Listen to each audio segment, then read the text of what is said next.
I feel more alive here than I've ever felt in my life before. I couldn't show my feelings. I couldn't show when I was scared. I couldn't tell people that I was scared. I couldn't just tell someone that I was scared. And like that was the first thing I needed to do. If you can't honestly say to somebody what you feel about them, then you stop yourself, and you know it just builds up and builds up, and I just know it makes me feel really bad. You know, like sort of the newspaper report, it just seems like they've nicknamed us the Screamers, but I'd never heard us being called that before.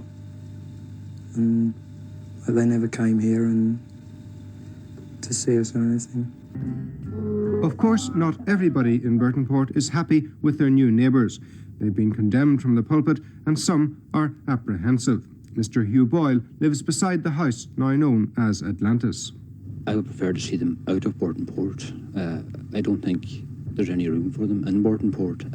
They're a nuisance, and as I say, I can't live here because I'm so close to them. I can lie in bed at night and listen to this horrible screaming, and it is really horrible when you hear it in the middle of the night. Present-day society and the stress and strain of everyday living has brought with it a lot of new and complex mental problems. The people who live here are typical products of this society.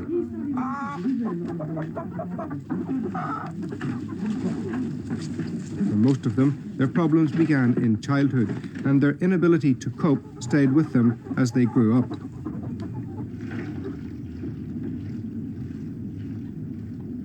Phelan Burke from Galway worked at Dublin's Botanical Gardens.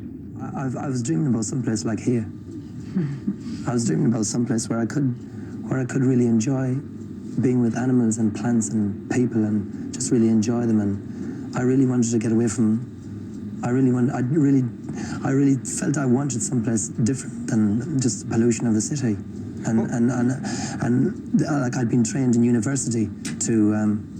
You know, I'd gone through university, I got a degree in university, and I didn't want to teach because I knew that I just couldn't I just felt that the whole system of teaching had made me like I am, unable to come out. Like the child in me had been so suppressed and so stopped from feeling and showing my feelings by teachers, by the Christian brothers, by my parents, that I just wasn't able to, wouldn't go into the same system again. I just lived on my own most of the time and lived in bed sits, and I moved about for a number of years and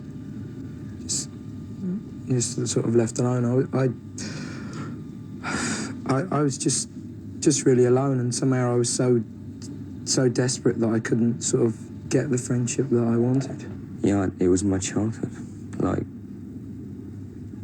I just didn't get any warmth. I just cut off from people, and I just couldn't let them in, and I just withheld, and I just stayed in myself. And no, it just wasn't enough. It just wasn't enough. And I just felt miserable all the time.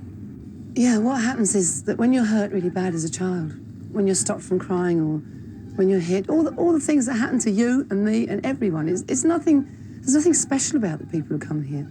I just feel that everywhere over our part of the world, there's just, the children just not allowed to be themselves. Society just isn't geared to that anymore.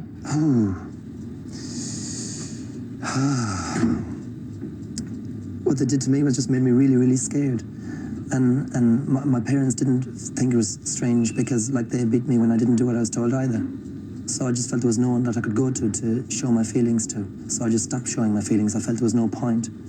I felt what they did to me was to make me into a totally passive person, unable to be angry about being beaten, unable to be sad about being beaten, because the other boys would laugh at me if I showed my hurt, or if I showed my anger at being hurt, I'd be beaten more. So, like, no matter which way I came out, I would still be pressed back in by being further suppressed and beaten. So neither my parents nor the teachers, both of them were the same. Both of them did the same things. So, like, there was no way of me coming out. There was no one that I could go to show my feelings to.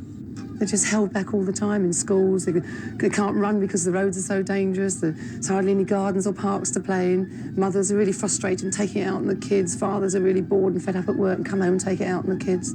It is, the world today isn't built for children. Which is 100 times better than 100 times better than 100 times better than 100 times better than